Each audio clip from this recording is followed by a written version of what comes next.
Hi friends, I'm Laura Eisel with First Weber Realtors. Welcome to my buyer series, giving you some ideas of what to expect in this buyer process.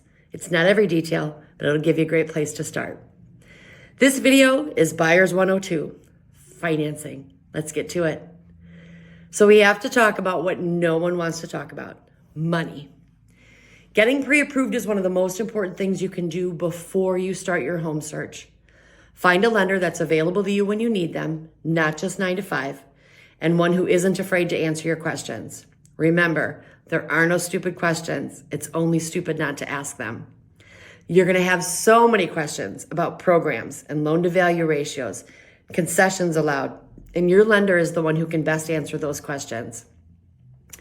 You will need to gather documentation such as W-2s, past tax returns, checking and savings account statements, and other financial documents. The sooner you can gather these, the better. What you think you can afford could be much different than what the lender says you can afford. And there's a huge difference between a pre-qualification and a pre-approval. A pre-qualification is often a very loose estimate on what you actually qualify for, and is usually based on information that you just give to the lender. You still need to go through a thorough underwriting process to get an actual pre-approval.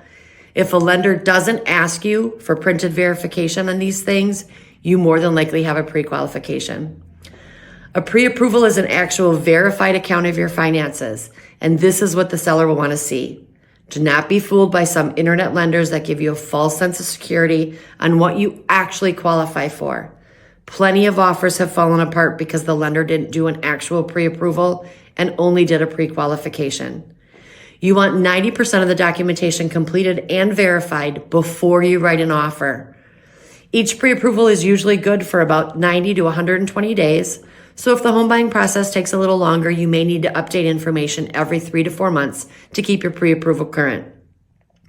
It's worth it to get your pre-approval right away so that you have some idea of what type of house you can afford. As fun as it may be, there's no sense wasting our time looking at $500,000 houses when your budget only calls for $250,000. And whatever you do, don't make any large purchases once you get your pre-approval. This can completely derail the pre-approval process.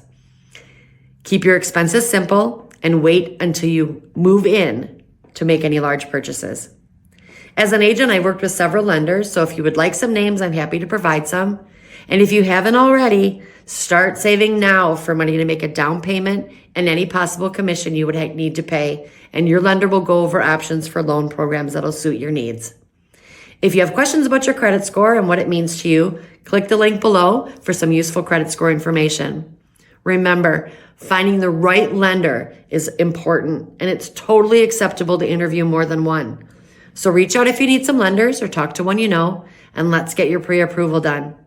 You can wait for the next video to arrive via email or watch the video in its series in its entirety on my YouTube channel at youtube.com/@Laura Eisel - the key to your new home.